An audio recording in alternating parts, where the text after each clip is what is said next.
Okay, so you want to learn more about this Bob Camblin character, huh? Well, get ready to dive in because we've got a whole bunch of material to sift through.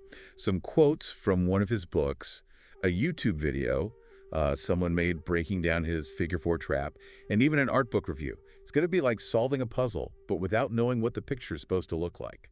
It really is remarkable how, right off the bat, we're faced with this, well, mystery about Campbell's identity. Like, the sources are chock full of his ideas, but there's hardly any biographical information. Yeah, like no dates, no background info. Heck, we don't even know for sure if Bob is a man or a woman. Exactly. It's like he wants us to just concentrate on his work, on what he's saying, rather than who he is. Right. Like he's saying, don't focus on me, focus on the message. Mm. But having said that, you do start to get a sense of his personality from the quotes. Like there's a definite dry wit, a Mm. love of paradox, and this strong connection to nature and how people behave. Absolutely. He even has this one quote: I will stick with common sense and try for the perfectly average view of the universe.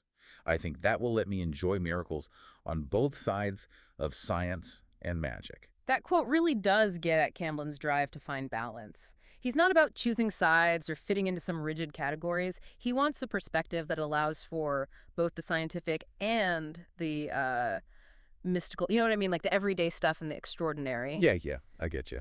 And there's a little bit of mischief in the way he talks about miracles being all around us if we just, open our eyes. It makes you wonder if this whole elusive persona is part of his perfectly average view, Yeah. like a way of blending in, almost becoming invisible so that the work itself takes center stage. Oh, that's a good point. It's like he's saying, don't look at me, look at what I'm pointing to. And what he's pointing to are these big ideas that keep popping up throughout the sources. Mm. Like, take the art of everything and nothing, for instance. That seems to be like a key to understanding his whole philosophy. It's such an intriguing phrase, the art of everything and nothing. What do you make of it?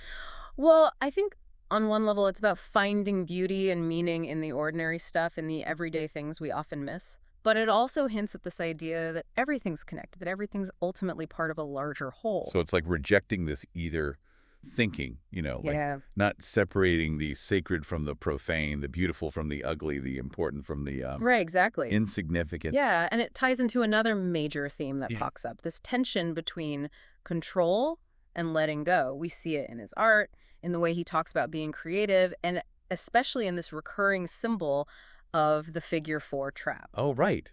That YouTube video we have really went deep into the symbolism of the trap. It's not just a literal trap for catching animals. It's more like a metaphor, right? Hmm.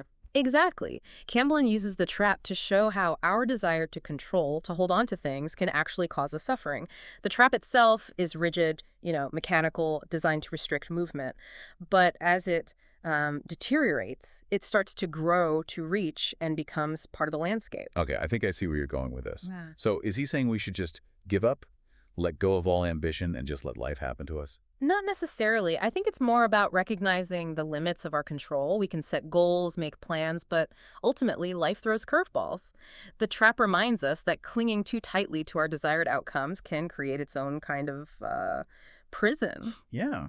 True freedom comes from learning to adapt, to embrace change, and to, find beauty in the unexpected. So it's not about passivity. It's about finding a different kind of strength, like the strength to bend without breaking, to go with the flow rather than trying to I like that. Go with the flow. dam it up. Yeah, exactly. And this idea of embracing change, of stepping off the train of thought, as Camblin puts it, is really connected to his views on creativity and how art gets made. Speaking of the creative process, Yeah. Camblin's ideas about art seem to go way beyond just making things that look pretty. He sees art as a way of knowing, a form of survival even. He really challenges the traditional idea of art for art's sake. For Camblin, art is about survival, about making sense of our lives and our place in the universe. And there's this quote from the art book review that really stood out to me. He's not simply trying to represent the world, he's trying to represent it. Yes, It's that's like it. reframing our perspective. It's about reframing our perspective, revealing hidden connections, and challenging our assumptions about what is real, what's valuable, and what's even possible. And he also seems really fascinated by nonverbal communication. He brings this up when he talks about drawing, haiku, and even the symbolism in his traps. It's like he's exploring the limits of language, asking what can we communicate without words? How can we express ideas, emotions, and experiences that just defy verbal articulation. Yeah. There are hints in the sources that he's not a fan of how the art world can get so caught up in novelty and shock value. There's almost this longing for a deeper, more contemplative engagement with art. Oh, absolutely. Camblin seems to be advocating for a return to a more sincere and authentic way of making art, one that's grounded in personal experience, genuine exploration, and a willingness to connect with something larger than oneself. So we're starting to get a sense of Camblin's overall philosophy, this idea of art as a powerful tool for exploring life and the universe. But there's still so much to unpack. You're telling me. And one of the most interesting aspects of his work is this recurring symbol of the figure four trap. We should definitely dig into that more and see what insights we can get from how he uses symbols. You know, one thing that really strikes me about how Camblin uses the figure four trap is how it connects to his ideas about time. Oh, yeah. Now that you mention it, there are quite a few quotes in there about time. Lots of them. He even talks about time travel at the speed of enlightenment. What do you think he meant by that?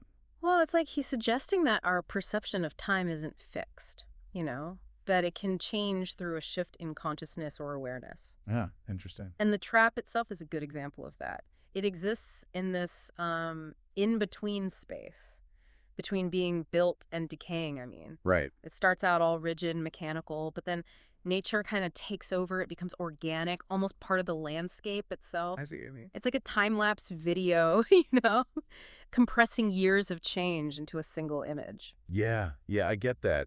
And there's that quote where he says, I'm living in the past, present, and future all at the same time. Sure. I mean, that sounds, well, impossible, doesn't it? It does. But maybe he's pointing to a different way of experiencing time, one that's not limited by our linear perception. Exactly. It's about seeing time as this like flowing continuum rather than separate moments. And that ties back to his idea of embracing paradox and contradiction. Right, like he's not stuck with just the conventional ways of thinking about time. He's seeing it from multiple angles all at once. Right, exactly. Like he's challenging us to expand how we think about time, to see beyond our everyday experience. I mean, think about it. Yeah. We all spend so much time dwelling on the past, worrying about the future, that we forget to just be in the moment. It's so true. Maybe Camblin is urging us to find a way to be more present in the now, while still recognizing the influence of the past and the possibilities of the future. I think you're spot on there. And it connects to another quote that really stood out to me. The dredging of memory needs to jog the archetype crevices of the reptilian brain. Now, that's a strange image, isn't it? It is, yeah. What do you make of that? Well, to me, it suggests that our deepest memories, the ones that really shape us, are buried deep inside, connected to the most primal parts of our brains. And by accessing those memories, we can maybe tap into a deeper understanding of ourselves and our place in the world. So it's not just about remembering facts and events. It's about connecting with something more fundamental, I guess. Exactly. More instinctive, more essential to who we are.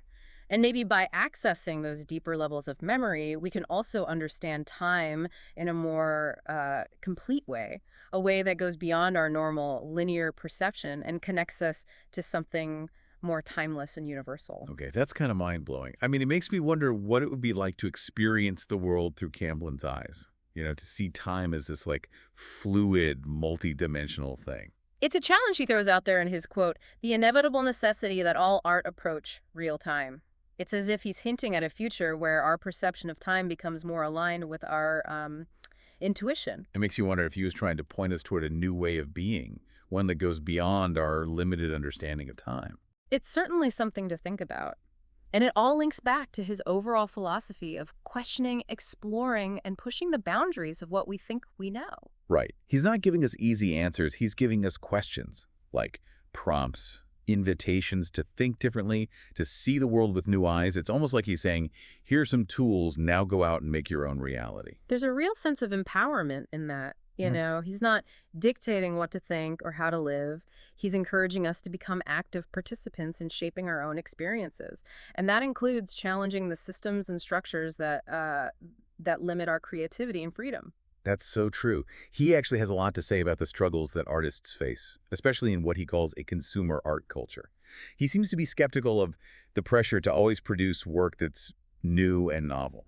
Yeah, he sees that as a distraction from the true purpose of art. He even says, just as you arrive at a technique that allows you to do the concepts that interest you, You become aware that in this disposable art culture, that the novelty is part of the looking. So ideas can change, but the viewer demands new techniques from the artist if he is watching him for a period of time. That's a really insightful point. He's saying that the market's demand for novelty can trap artists in this cycle of superficiality, stopping them from exploring deeper themes or developing a consistent artistic vision. It's like he's saying, don't get caught up in the hype. Stay true to your own vision and create work that's meaningful to you, regardless of what the market wants.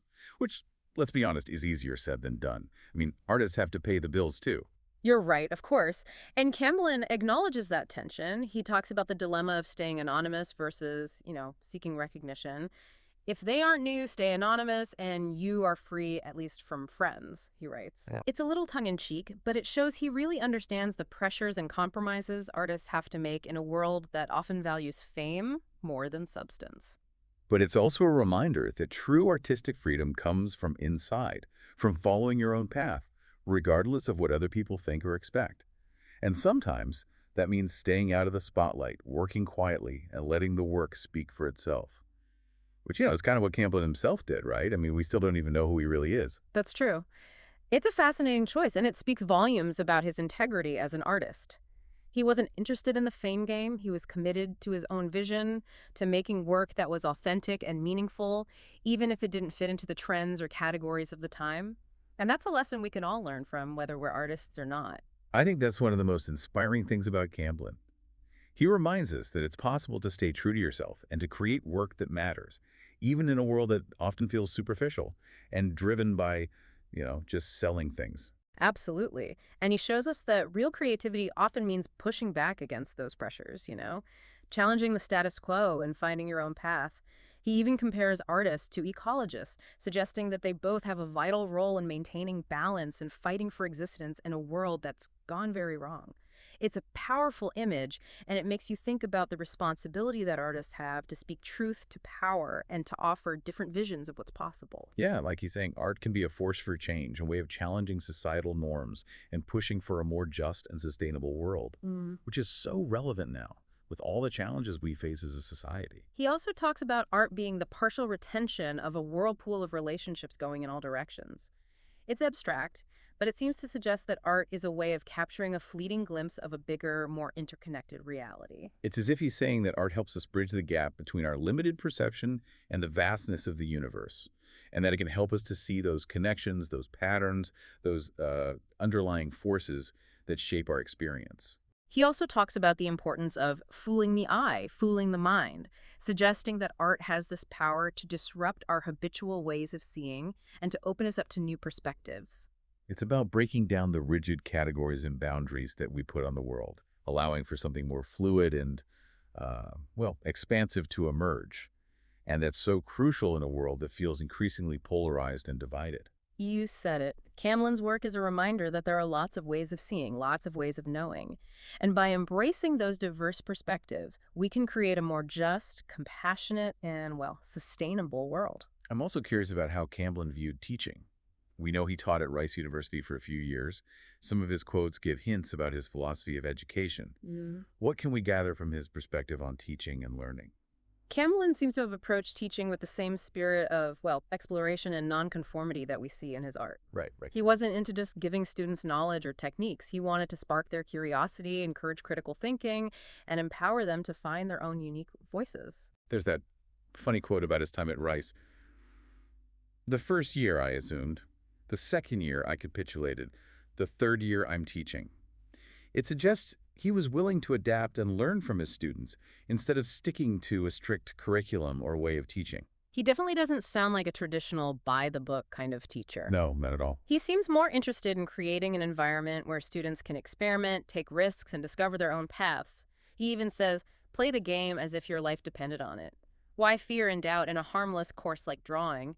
It's like he's reminding us that learning should be an adventure, not a chore, and that mistakes are a crucial part of the process. Yeah, it's like he's encouraging a sense of playful curiosity, Yeah. like a willingness to try things out and see what happens, which is so important, especially in a world that often pushes for conformity and standardization. Right. And he's a bit wary of the traditional focus on learning as just accumulating facts or techniques.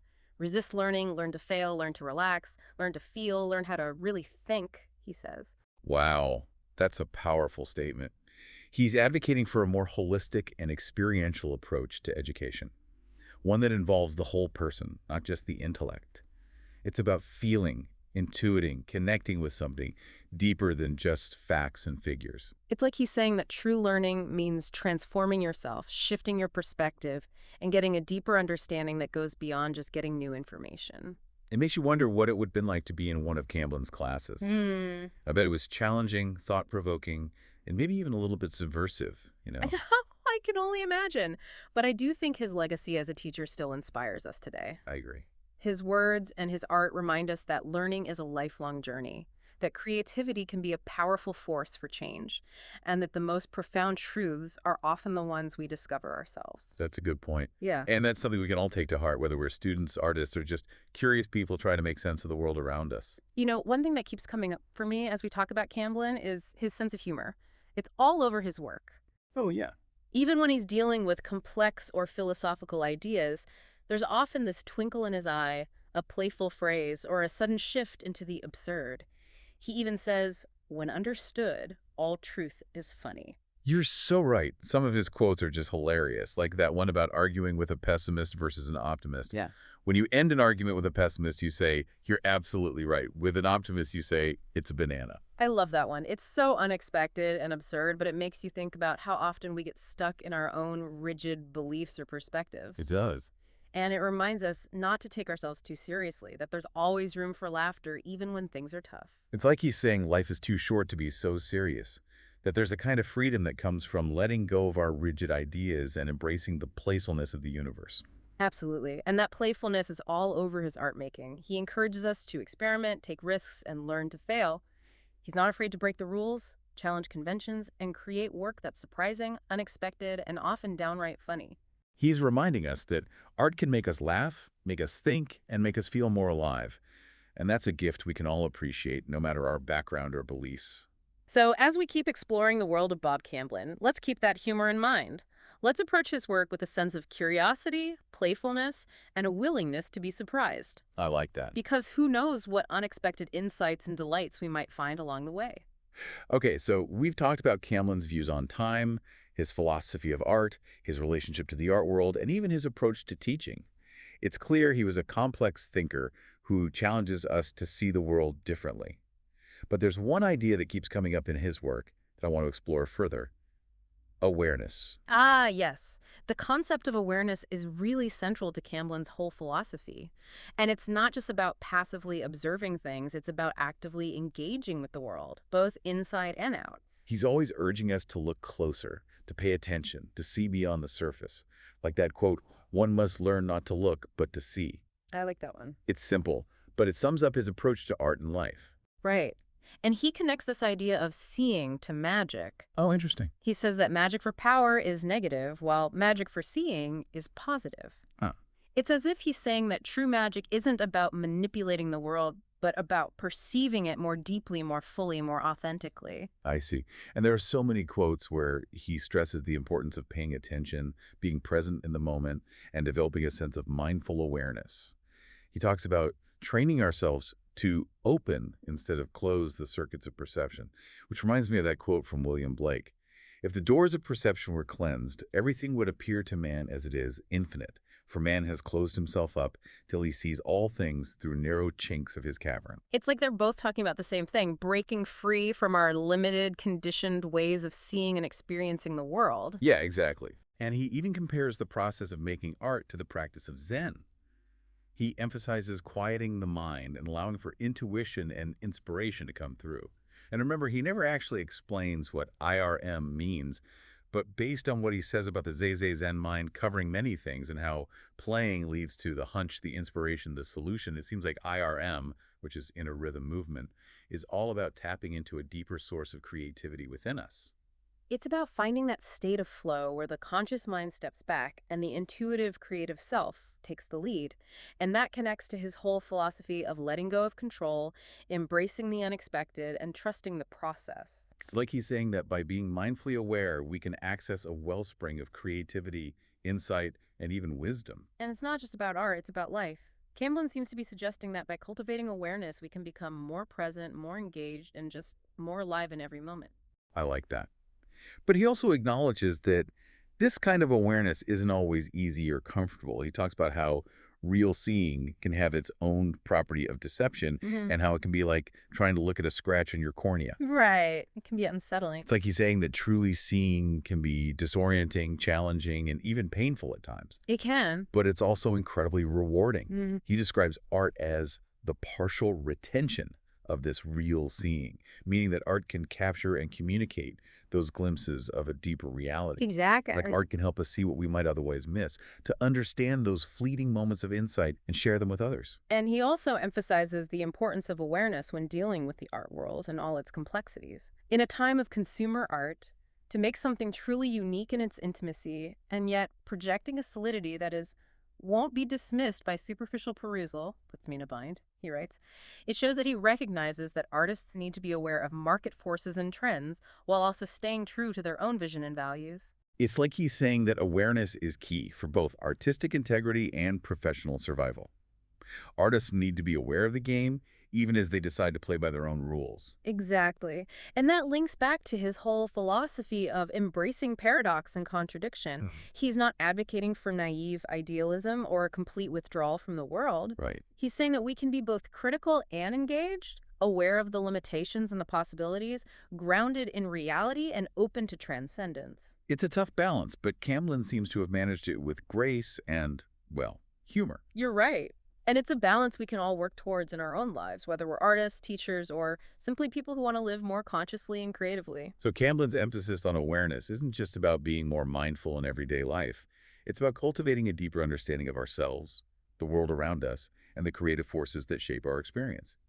It's about waking up to the fullness of reality, embracing the paradoxes and contradictions, and finding freedom in it all. And it's about recognizing that true freedom doesn't come from escaping the world, but from engaging with it more fully, more consciously, and more creatively. You know, as we're talking about awareness and perception, I keep thinking about how fascinated Camblin was with paradox.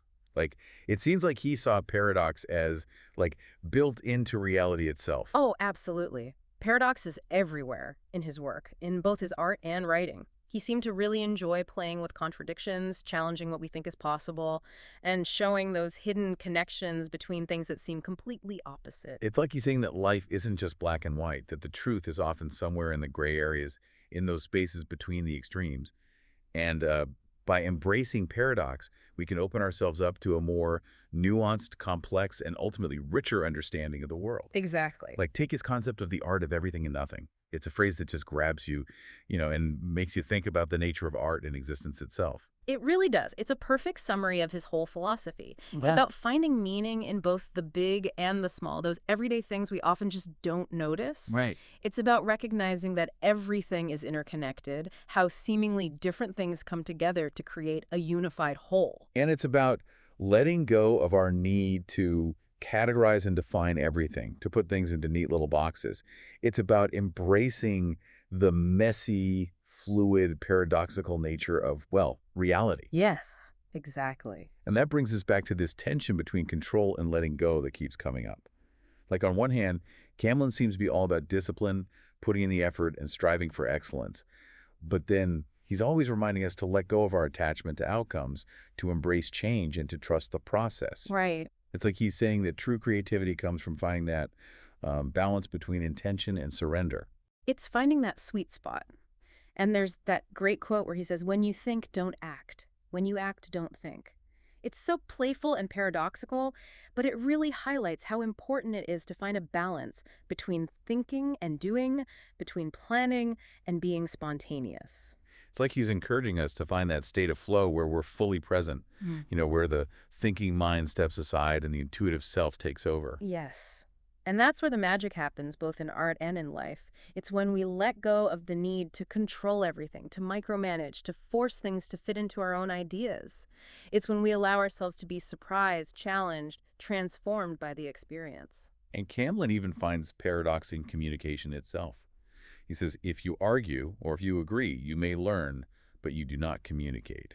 It's a challenging thought, but it makes you consider how often we get caught up in, the back and forth of words without really connecting on a deeper level. It's like he's saying that real communication happens beyond language on a more intuitive level, and that's where art steps in. Art has that power to bypass words and speak directly to our hearts and minds. And he explores this further when he talks about symbolism. The symbolists were right that in explaining something, it was killed, he writes. He's acknowledging the power of symbols to make us feel things and convey big ideas without relying on direct language. Exactly. It's like he's saying that symbols work on a different level of consciousness, a more primal level, more intuitive, more connected to our subconscious. And by tapping into that symbolic language, we can access a deeper level of meaning and understanding. So it's not just intellectual curiosity for Camblin, it's a core part of how he sees the world. He sees paradox as a natural part of life, and he wants us to embrace it, to play with it, and to let it shape our creative work. He's challenging us to open our minds to accept the unknown and to entertain the possibility of holding seemingly contradictory ideas at the same time. And in doing so, he's helping us to understand ourselves and the world in a way that's more nuanced, complex, and in the end, much richer. We've been talking about Camblin's ideas, his philosophy, his use of symbols, but we haven't really talked about his actual artwork. It's true. Like the sources mention drawings, these figure four trap sculptures, and there's even a quote where he mentions having a show in Rome. So what can we say about his art from a more technical standpoint? It's interesting because while he obviously emphasizes concept and meaning, there's also a deep respect for craftsmanship and a fascination with the actual materials and processes of creating art. He talks about the need or thoughts on eccentric works and how we have to go back to a naive approach to art. It's like he's urging us to rediscover the joy of experimentation, Yeah. playing with different materials, letting go of our preconceived notions, and allowing the unexpected to happen. Exactly. He also talks about the importance of facility, but warns against it becoming like the Midas touch. He seems to suggest that technical skill is important, but it shouldn't be the main thing. The real value of art lies in its ability to communicate ideas, evoke emotions, and connect with the viewer on a deeper level. That reminds me of something we talked about earlier. Camblin's focus on the process rather than the finished product. Like, he's not just interested in making polished works of art. He's interested in the journey, the exploration, the moments of discovery that happen along the way. Absolutely. And we do get some glimpses into his process from the sources. He talks about different types of drawing, each with its own purpose. He mentions action experiment drawings for making discoveries on paper, slow analytic drawings for discoveries in the world, and conceptual drawings for discoveries in the mind. It's so cool how he sees drawing as a tool for thinking, a way to explore ideas and push his understanding further. Like he's not just trying to copy what he sees, he's using drawing to find hidden truths, to make connections, to explore the unknown. And he doesn't go into a lot of detail about his materials, but we can see a pattern in his choices. There are references to watercolor, calligraphy, and even his interest in haiku. It seems like he's drawn to forms that emphasize simplicity, precision, and a connection to nature. It's like he's trying to express the core of things, to strip away what's not needed, and to show the underlying beauty and complexity of the world. And it's not just about skill, it's about finding the right form for the idea. He says, just as you arrive at a technique that allows you to do the concepts that interest you, you become aware that in this disposable art culture that the novelty is part of the looking. So ideas can change, but the viewer demands new techniques from the artist if he is watching him for a period of time. He recognizes the pressure to constantly come up with something new techniques, but he also suggests that real artistic integrity comes from finding the forms and techniques that best express the ideas you want to share. It's amazing how much we've learned about Camblin's art and process, even though we only have these limited sources. It makes you want to see his work in person, Yeah, I know. to experience it firsthand and see how all these ideas and philosophies actually show up in his art. It's true. It's like we've been given a peek into a secret garden, a hidden world full of possibilities. And it makes me want to go out and explore more, to see if I can find more of his work, maybe even track down some of his former students or colleagues who knew him. That's the amazing thing about this whole deep dive, right? It's given us a bunch of new questions, this desire to go beyond what we have and really explore the mystery of Bob Camblin. And I think that's exactly what Camlin would have wanted. He's not giving us all the answers. He's giving us clues, nudges, invitations to think for ourselves and keep exploring on our own. So what does it all mean?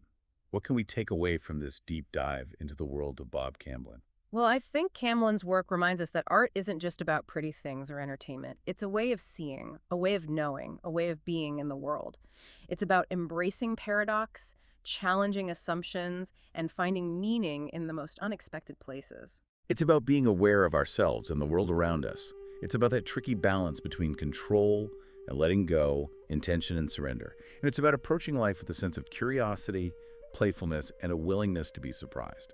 Camblin's work is a gift, an invitation to really wake up to the fullness of reality and embrace all the possibilities that life throws at us. And even though we might never know everything about who he was, we can still be inspired by his ideas, his art, and his unwavering belief in the power of humanity to create, connect, and find meaning in it all. So as we wrap up this deep dive into the world of Bob Camblin, I want to leave you with one last thought from him. If they aren't new, stay anonymous. And you are free at least from friends. Maybe it's a call to find your own tribe, connect with people who share your passion for exploration and creativity. Or maybe it's a reminder that real freedom comes from within, from staying true to yourself, no matter what pressures or expectations come from the outside. Whatever it means to you, I hope this deep dive has inspired you to see the world in new ways and to embrace the paradoxical, messy, and ultimately beautiful journey of being human.